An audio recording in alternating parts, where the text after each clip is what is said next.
అందరికీ ఈ వీడియో ద్వారా ఒక గుడ్ న్యూస్ షేర్ చేసుకోబోతున్నాను. అదేవిధంగా చూపించబోతున్నా. అది ఏంటి అని చెప్పే ముందు welcome back to our channel Mamata USA vlogs. అందరూ ఎలా ఉన్నారండి? బాగున్నారా? నేనైతే చాలా బాగున్నాను. మీరందరూ బాగుండాలని మనస్ఫూర్తిగా కోరుకుంటున్నా. ఈ గుడ్ న్యూస్ చెప్పే ముందు అక్కడ నేను పెట్టే వస్తువులను బట్టి మీరు ఏమైనా గెస్ చేసి ఉంటే కామెంట్ చేయండి ఏంటి గుడ్ న్యూస్ అని. అంతేకాకుండా ఎవరైనా కొత్త వాళ్ళు చూస్తుంటే ప్లీజ్ సబ్స్క్రైబ్ చేసుకోండి. అదేవిధంగా వీడియోకి ఖచ్చితంగా లైక్ చేయండి. లైక్ చేయడం అస్సలు మర్చిపోవద్దు. ఏంటి ఆ గుడ్ న్యూస్ అంటే, మేము అమెరికా వచ్చిన తర్వాత కార్ కొనుక్కున్నామండి. కార్ తీసుకున్నాము. అదే గుడ్ న్యూస్ అన్నమాట. మేము కార్ కొనుక్కున్నాము. అమెరికాలో కార్ అనేది చాలా అవసరం అండి. మనకి ఊర్లో బండి ఎలాగో చిన్న చిన్న వస్తువుల కోసం బండిలో మనం ఎలా తిరుగుతామో ఆ విధంగా అమెరికాలో కార్ అనేది చాలా ఇంపార్టెంట్. ఇక్కడ కార్కి పూజ చేయడానికి అన్నీ నేను అరేంజ్ చేసుకుంటాను. మేము వచ్చేసి కార్ని నవంబర్ 1వ తారీఖున కొనుక్కున్నామండి. కాకపోతే కొన్న నెక్స్ట్ వీక్ మేము పూజ చేసుకున్నాము. అంతదాకా ఏం పూజ చేయలేదు, డ్రైవ్ కూడా చేయలేదు, అలానే పెట్టామన్నమాట. పూజ చేయడానికి గుడికి వెళ్ళి చేయించుకోవచ్చు. బట్ కాకపోతే ఇక్కడ గుడిలో పూజ చేయించుకోవాలి అంటే కొంచెం ఎక్స్పెన్సివ్ అవుతుంది అనమాట.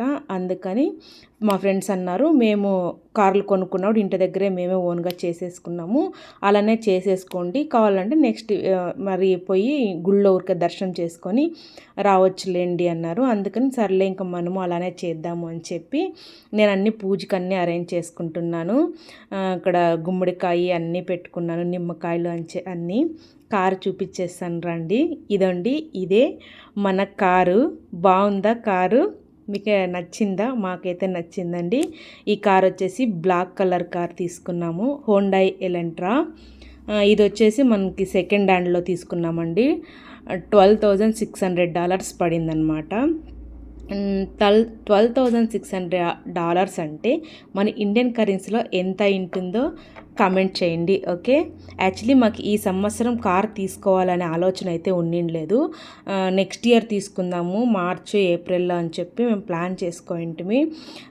కానీ ఇప్పుడున్న సిచ్యువేషన్లో కారు మాకు చాలా అవసరం పడింది.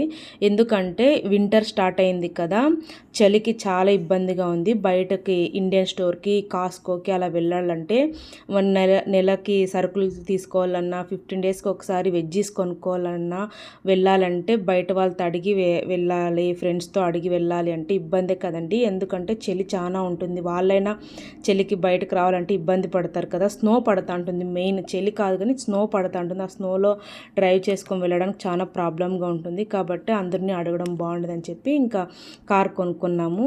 యాక్చువల్లీ మా హస్బెండ్కి కార్ తోలడం రాదు, ఇండియాలో మాకు కార్ ఏమీ లేదు. కానీ ఇక్కడ వచ్చిన తర్వాతే ఎగ్జామ్ రాసి పాస్ అయ్యి తర్వాత కార్ కొనుక్కున్నాం అనమాట. బాగుందమ్మ కారు. నచ్చినట్లయితే ప్లీజ్ లైక్ చేయండి, సబ్స్క్రైబ్ చేసుకోండి. Okay, thank you and bye bye.